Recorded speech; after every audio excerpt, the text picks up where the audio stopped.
So feel free to make yourself cozy, grab something to drink.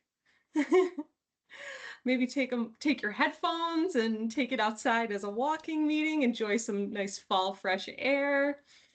We are coming to you live from upstate New York. We are in Clinton, New York, where Hamilton College is, if you're familiar.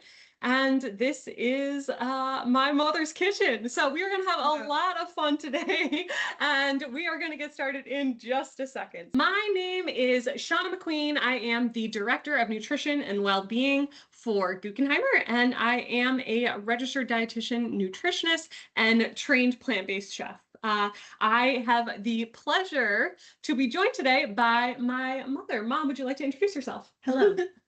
My name is Keeler. I'm a family nurse practitioner, and my specialty has been breast care. And I've been blessed to take care of hundreds and hundreds of women over the years. And I'm so thrilled my daughter asked me to do this, and I get to collab with my beautiful daughter, Shauna. So nice to have you. All right, let's kick things off. So today's menu, we are going to have to move pretty quickly because there's a lot that we want to cover. And we only have 30 minutes. So we are going to go through some stats, screening info, prevention information. We're going to talk about some foods that can help be preventative. We'll talk about some foods to maybe be a little bit more mindful of. We'll talk about some general guidance for nutrition if you happen to be in treatment. And then we're going to do a bit of a live cooking demo where I'm going to cook up a kale, quinoa, and roasted veggie salad. Can't wait for that. It's going to be delicious. So as you probably know, October is Breast Health Awareness Month or Breast Cancer Awareness Month. And it's a really important time for us to, I think, kind of refresh our memory on things to help that be a little bit more preventative, be aware of the latest stats, be aware of the latest recommendations. So we are going to dive into that. So first off, Mom, what are some things that we should know about breast cancer? So breast cancer is the most common cause of cancer in women and the second leading cause of cancer death in the world. 1 in 8 women will be diagnosed with breast cancer at some time in their lives, and as a woman ages, her risk for breast cancer increases. An African American woman has a higher risk of developing breast cancer, and men, while rare, also have a risk for breast cancer too. And I've treated many men over the years. The 5-year survival rate for breast cancer is 90%, but with early detection, it is 99%. So early detection is the key. All right, so let's talk about what the latest guidance is and some things to be aware of. I know I am, not to give away my age, but just turned 38. So what are some things that I need to be aware of?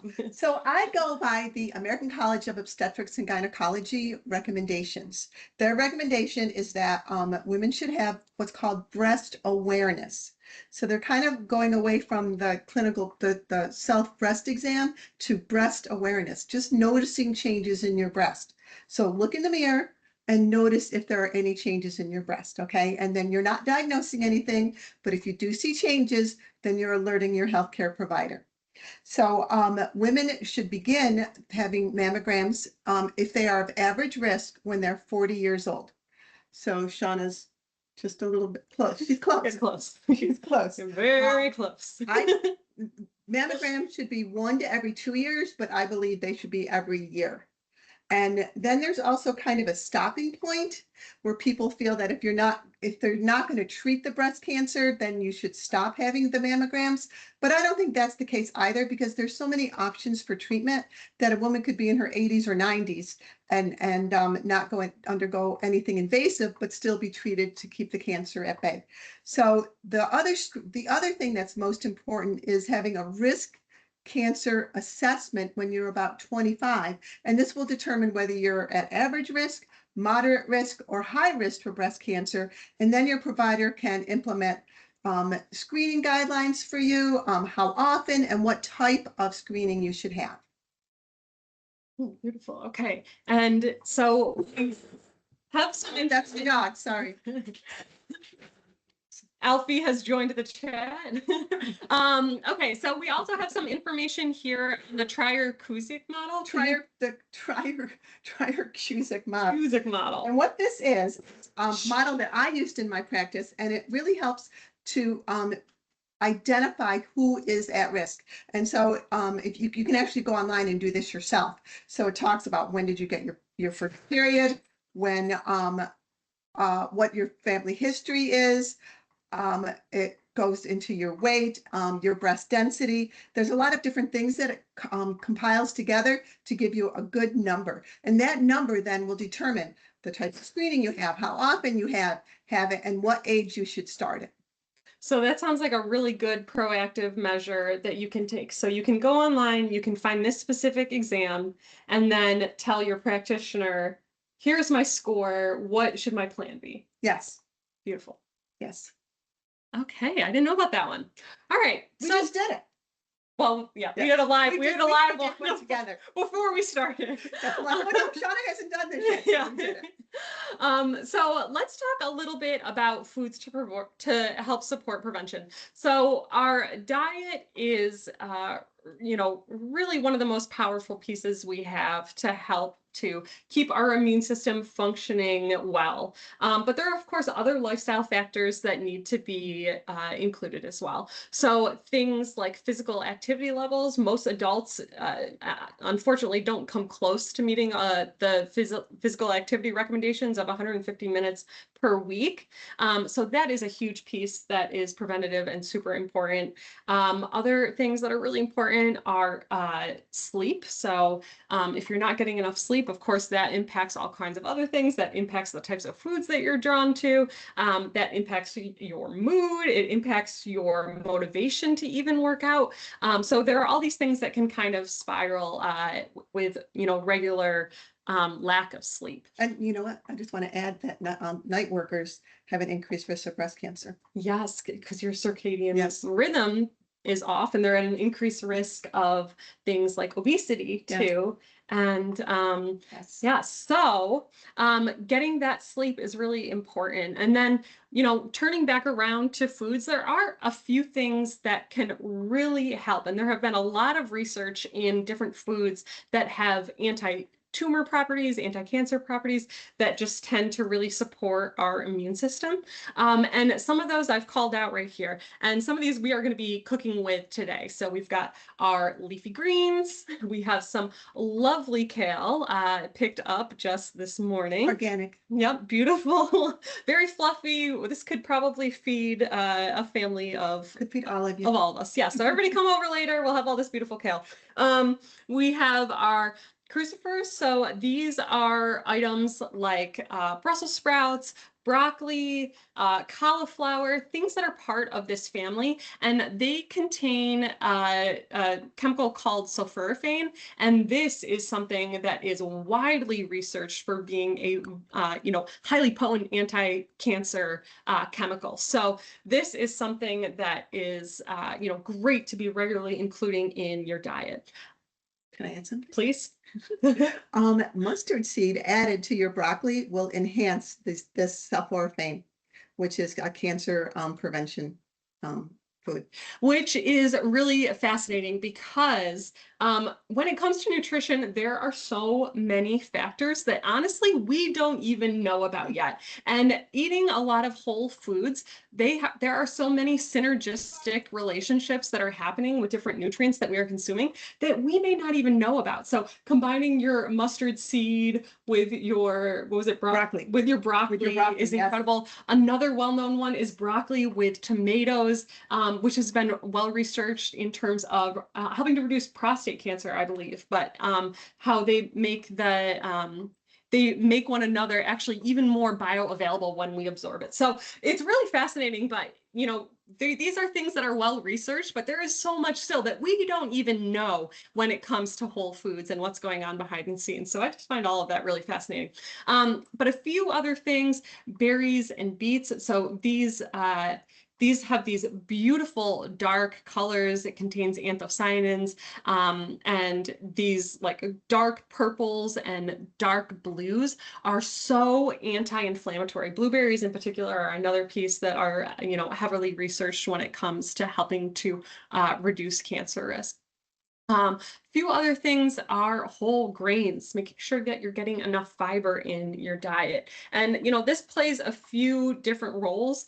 Getting enough fiber in your diet, it helps, of course, with blood sugar balance. That has implications for weight balance, of course. And it also helps us to kind of be able to gauge when we're full and help us to kind of keep our energy levels a little bit more stable. So then we're not seeking out, that like quick energy fix when things start to dip. And then a couple other things are legumes and seeds. So forms of plant protein like legumes and beans are really great, and healthy fats that you can get from seeds. Of course, things like salmon that are rich in omega-3 fatty acids, or walnuts, chia seeds, flax seeds, hemp seeds. Those things too are all really great to keep in mind. And then there are a few foods to be a little bit mindful of. So processed meats and charred meats can increase risk. So they have even been upgraded, I think, in terms of, I'm like blanking on The carcinogens and, yeah. and grilled foods and things Thank like you. that. Yes. Thank you, Mom. I forget. But help me out in the chat. I know we've got a few RDs in here that will be ready to jump in. And then, things that are refined carbs, excess added sugar, of course, that really can increase inflammation. Alcohol is something to be particularly mindful of. Really, yes. So alcohol. So for a woman to help reduce risk, what would you suggest? Absolutely. Exercise. Try to stay positive. And I know it's so hard. Don't watch the news. It's just scary. But really be mindful of where your energy goes, and try to like really mitigate your stress. Exercise, eat whole foods, stay away from a lot of alcohol, a lot of refined foods, those type of things, a lot of red meat.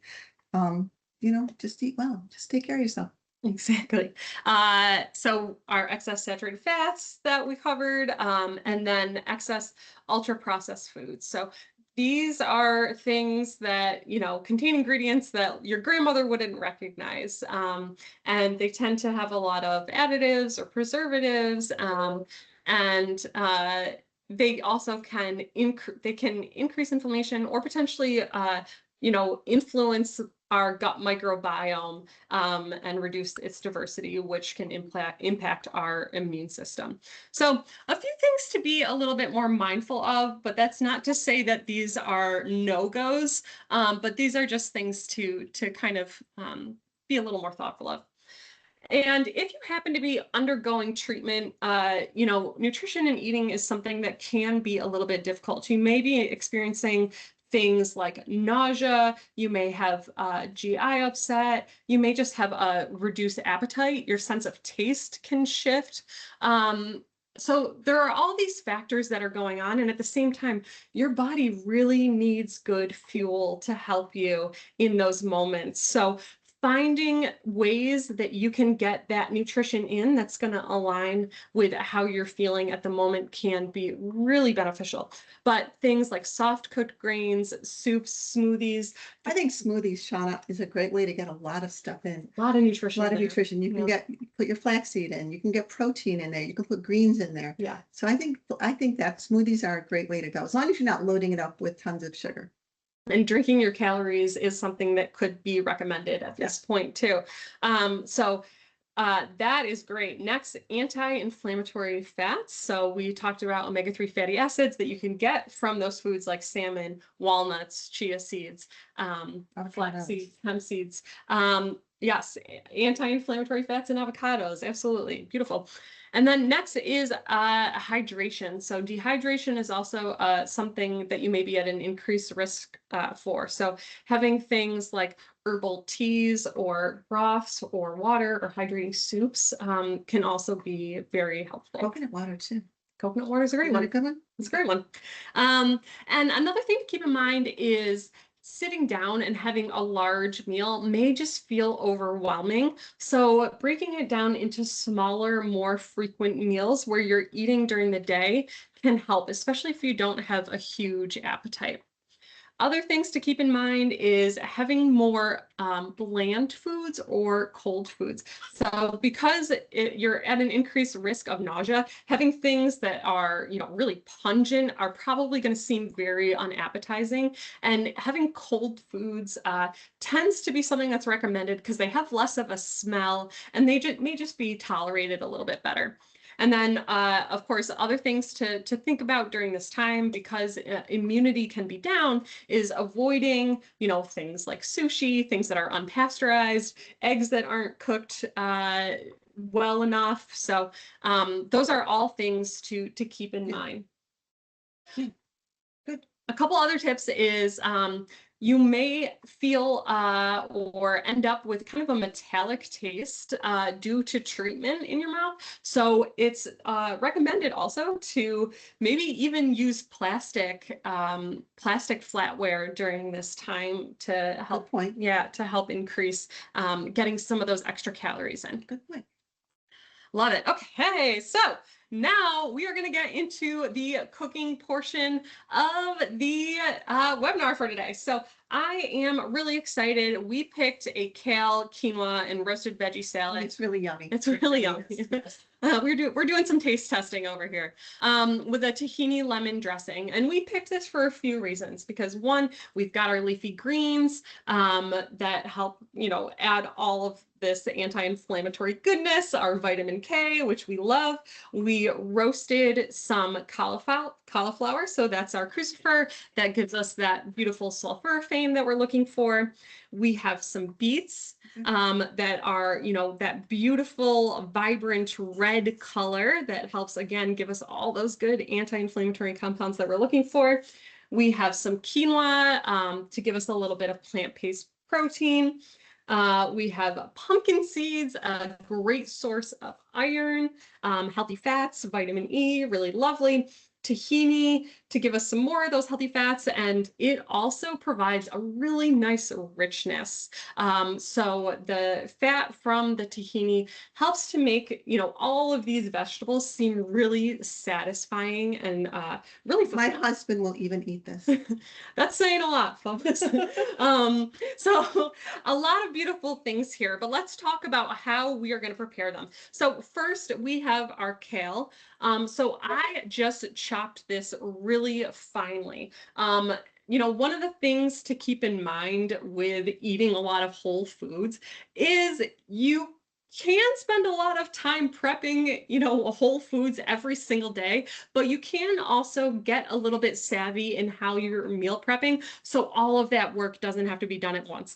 If you have this lovely bunch of kale like we do that could definitely feed us for multiple meals, you can slice it up. I like it in really thin ribbons and then store what you're not going to use. Because it actually will keep, not like regular lettuce, but kale is more hardy. It is. So it can hold up. And if you toss, a wet paper towel or a wet, clean dish towel in there, in a covered sealed container in the fridge, you'll be fine for the week. So you could prep that and you are good to go. You can pull it out, toss it into other soups, make it into other salads throughout the week. So one of the things to know about kale that I think probably is common knowledge at this point, but in case it's not, massaging your kale is something. Shauna has taught me how to massage kale. It's an important step. It makes a huge difference. It does. So there are Yes. a few reasons why you want to do this. One, this helps to break down the cell walls. It does make it a little bit easier to digest, but it also helps to cut some of the bitterness that you can get from kale because kale can be a really bitter green. And it also helps the salad dressing to adhere a little bit better to your kale, which is the base of our dish. So we're going to massage our kale. You can put a little bit of olive oil in here if you want. Sometimes if I'm massaging my kale, I like to add just a teeny bit of salt because that helps to break it up a little bit more. And just go ahead, of course, with clean hands. Go ahead, give it a little massage. Lovely, lovely, lovely.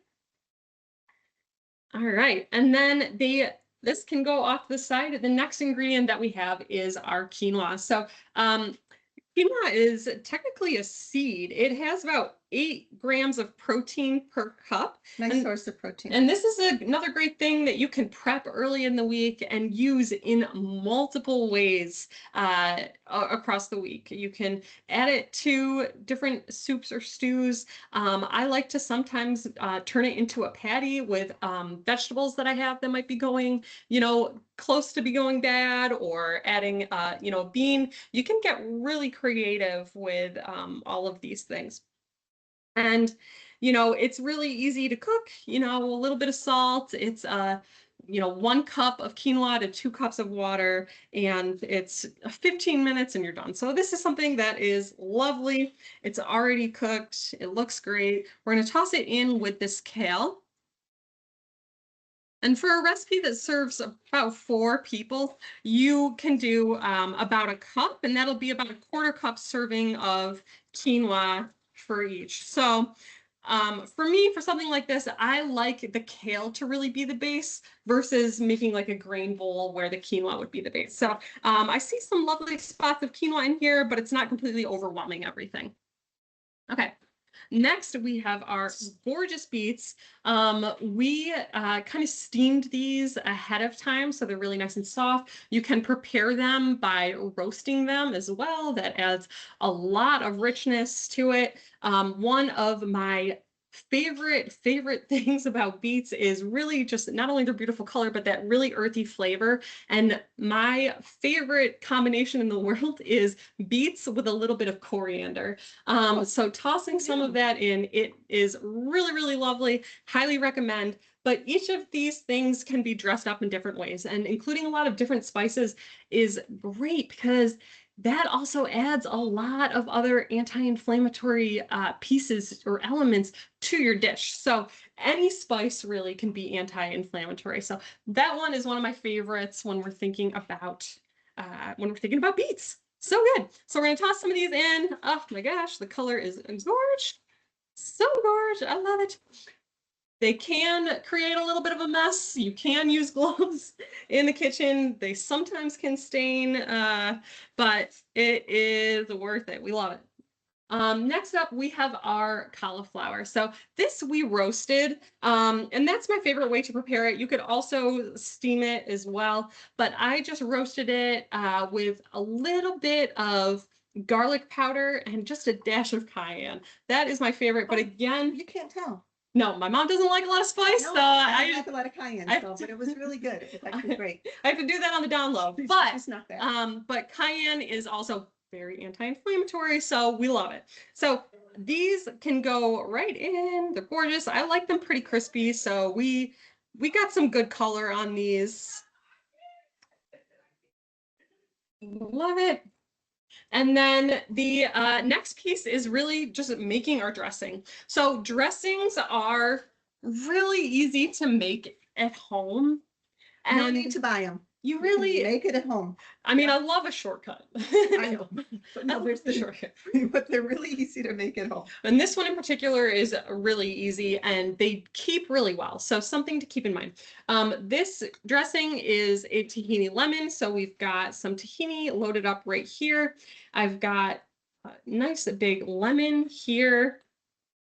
Just gonna squeeze that in. So this calls for about 3 tablespoons of fresh lemon juice. So that probably would be about 1.5 lemons, depending on how large it is. This one's a big one, so I think that we're gonna be okay here.